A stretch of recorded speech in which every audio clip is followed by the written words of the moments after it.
Nataranta kaya umaktong magmamano lang sana sa biniktima niyang lola ang isang kawatan sa Mandaluyong. Yan ay kahit pa itinago na niya ang cellphone ng lola sa kanyang salawal. Nasa frontline ng balitang yan, Simon Gualvez. Natutulog lang sa sofa si Lola Reynalda Serdoncillo sa kanilang tindahan sa barangay Daang Bakal, Mandaluyong nitong Sabado ng umaga. Sa CCTV, makikita ang dalawang kuya na para nag-window shopping. Ang lalaking naka-jersey sumilip sa pinto. Biglang pumasok at ayun na nga, may kinuha. Isinuksok niya ito sa kanyang salawal saka lumabas. Si Lola tulog pa rin. Kaya ang kawatan bumalik sa loob ng bahay habang lookout ang kasama.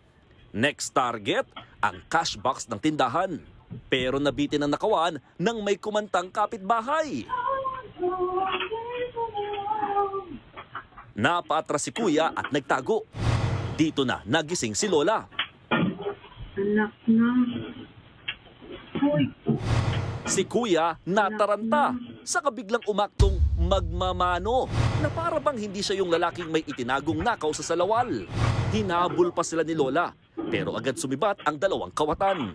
Nang balikan ng News 5 ang lugar, takot pa rin si Lola. Nakaidlip lang daw kasi siya noon habang nagsiselfone. Parang na-trauma kasi ngayon lang nangyaring ganyan. Kinakabahan niya ako noon. Siya naman nagpamano? Ay hindi, tapos hindi ko naman siya kasi kilala kung sino siya. Buti na lang daw, hindi nakuha ang cash box na may lamang 10,000 pisong kita ng tindahan. Pero tinangay ang cellphone ni Lola. Ayon sa barangay, malinaw na salisi ang nangyari. Nakilala naman ng mga kawatan na taga-kabilang barangay at mga notorious daw talagang magnanakaw. Hinihintay na lang ang arrest warrant laban sa mga kawatan. Nagbabalita mula sa frontline, Mon Gualvez, News 5. Mga kapatid, Cheryl Cosing po.